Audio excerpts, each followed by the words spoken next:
Hello, Internet.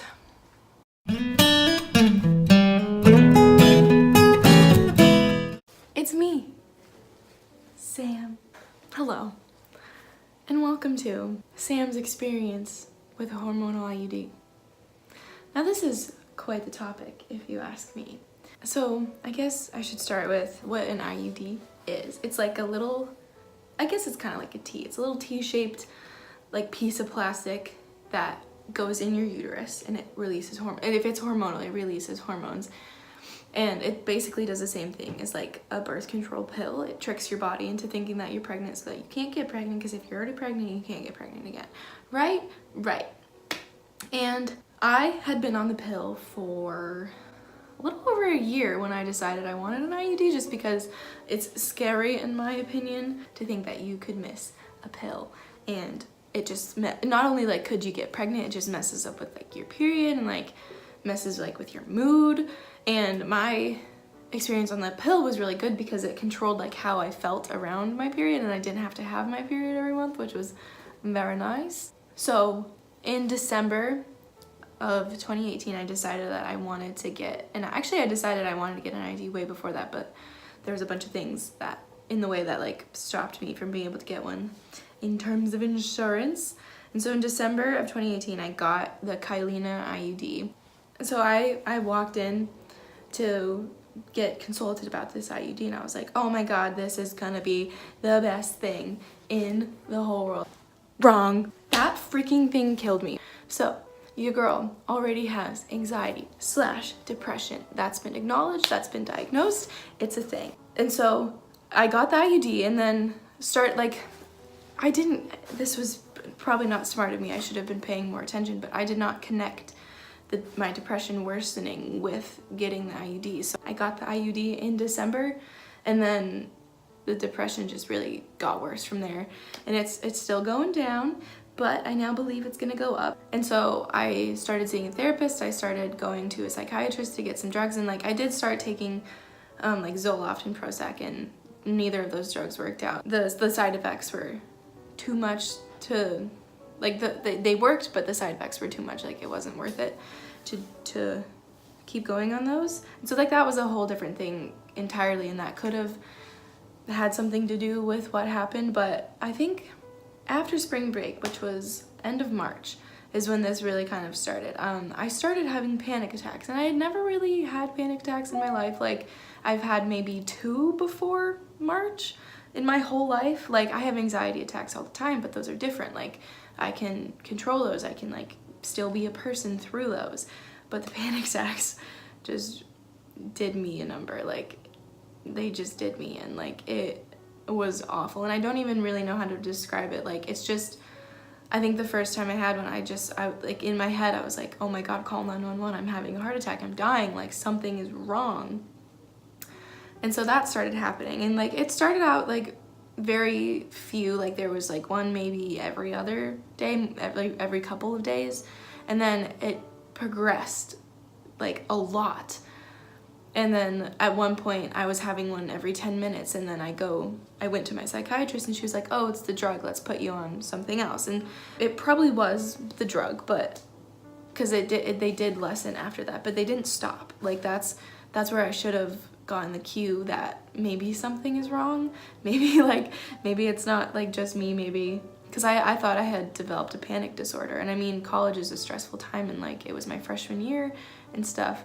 And so I was like, maybe this is just like what's happening. Like I was like, and I'm like, I can control this. And so I started like on a new drug and stuff, and ended up having to stop that for anxiety. I started a new drug for anxiety, and ended up having to stop that because it made me sick. And it just made me not feel like myself, and I didn't want to take it anymore. So I stopped taking that. I had to stop cold turkey, and so I was in withdrawal for weeks, I guess. Those kinds of drugs stay in your system forever. They have half-lives. Their half-life is just really long, and that's just like the nature of the beast. And so I was in withdrawal from that because I had to stop cold turkey because of, again, insurance problems. Thank you, America. And so I had to stop doing that, and then I was having like withdrawal symptoms too, and that would worsen the panic attacks, because it's scary like when your body's doing something that you're not used to. Like sometimes I would have like the shakes, like classic withdrawal, and it was scary. And then I remember one day I woke up and like that's when this got to be too much. I woke up having a panic attack. Like the first thing that that happened when I opened my eyes was a freak out. And it just so happened like that same day I had a doctor's appointment, and I went in and they were like, your blood pressure is really high, your heart rate's really high, like, are you okay? And I was like, I'm having a panic attack. And they ended up having to give me a sedative so I could relax and like function. And I missed class that day.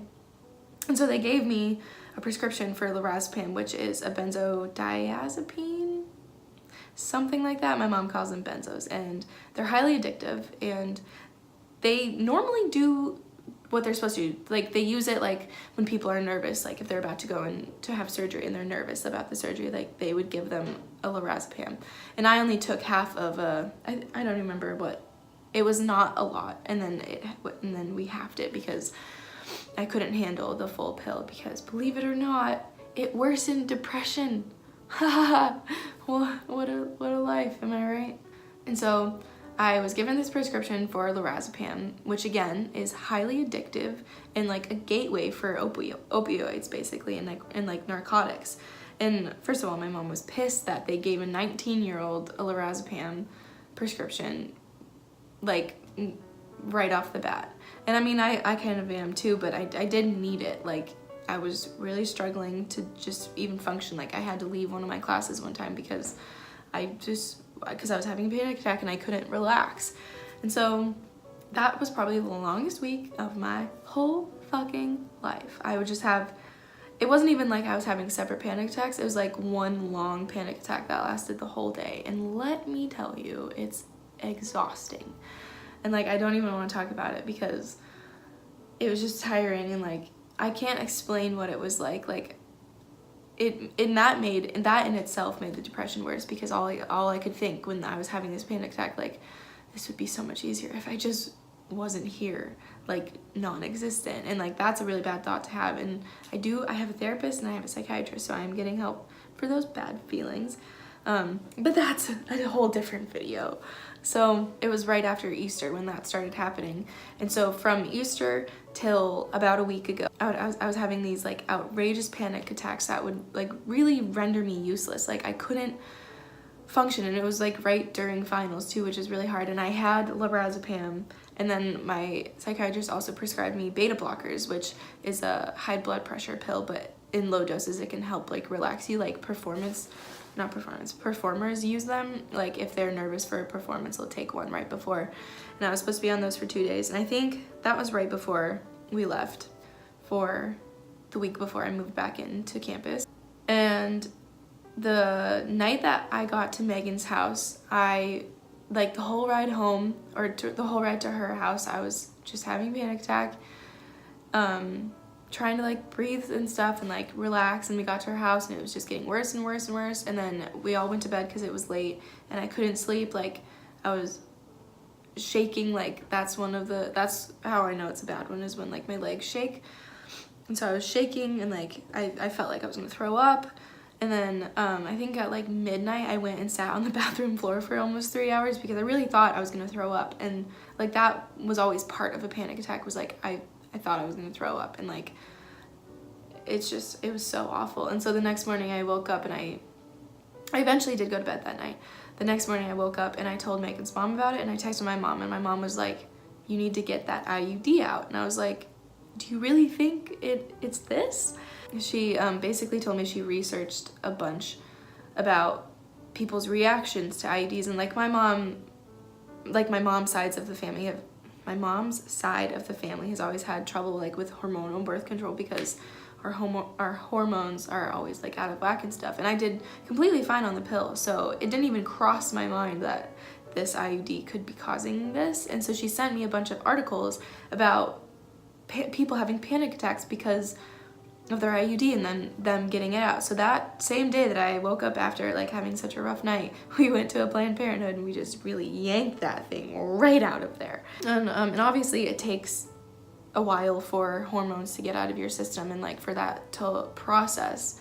But since then, I don't think I've had an actual panic attack. Like I've had close to a panic attack, and like I can tell like that it's gonna happen, so then I can stop it. Like, and there's always a reason for it. Like before it was just like out of the blue, no reason. I would wake up in the middle of the night and just like completely flip out, like, and I would have to get up and take a lorazepam because I couldn't, like, I don't even know how to explain it. Like it was rough. So that started to happen, and then finally when I was getting some relief, I started feeling like shit. And I looked up, I was like, so what happens after you get an IUD out? Like if it's not after like the 5 or 3 years or whatever. And basically there's this thing called the Marina crash where your body forgets how to produce hormones, and like because the IUD was doing it for so long. And so you go from having like this steady supply of hormones to like your body just being so confused and you crash. Like I'm trying to think of some symptoms that I would have, like my ears were ringing, and sometimes I would like look up from my phone and the room would just be spinning, and then I just like felt terrible, and like it's still going on even a week later, and it's getting better. But there was this awful crash that happened, and that worsened the depression and just really did me in. And I guess like the reason why I'm making this video is because I did not know, like I was not informed that this could be a thing. Like I didn't know people could have panic attacks from an IUD. And like I think this just like really reels in like the whole thing where there's not enough education about birth control or like preventing pregnancy. Like, and I just think it's a good thing to be said right now, because it is a scary time for us ladies and non-binary friends and trans friends, and really just anyone that's affected by this whole reproductive health crisis that we are facing right now. And I think it's important to educate yourself and read the fine lines, like know your family history. Like don't be scared to ask questions from your mom, because I didn't know that we had hormonal issues until like 2 years ago when I started the pill. And like I just think it's still so absurd that like people have these experiences and then don't share them with other people until like I didn't know that people had panic attacks until it was happening to me, until I was like so deep into it that like I had to do something about it. And like I just think it's just so scary. Like we don't talk enough about it, and I think we should. So there's my little rant about my little IUD friend. I am back on the pill now, so I should be going back to normal. It's very exciting. I just thought I'd share my experience, and maybe like if someone else out there is feeling the same things, like maybe go get your IUD out, like go talk to your gynecologist, like do something. Like it was a very strange couple of months for me. It was more than a couple months. It was probably December, January, February, March, April, May. It was 6 months that I've been dealing with symptoms from an IUD that I didn't even know were possible. Like I think it's a problem that we have like as women and non-binary people and trans people, that like we don't talk to each other enough about birth control and stuff, because it's supposed to be embarrassing. Like we're supposed to be embarrassed about our periods and stuff. And I think it's really important to talk about it, because I literally thought I was going crazy. Like I thought like this is my schizophrenic break. Like it was a really frightening experience, and I wish I had read more about it. I wish people were more open about it. And so I think what I'm trying to do here is to be open about it and inform people that no, you're not going crazy. It might just be that piece of plastic in your uterus. So do what you will with this information. That was a lot to share on the internet, but I thought it was important.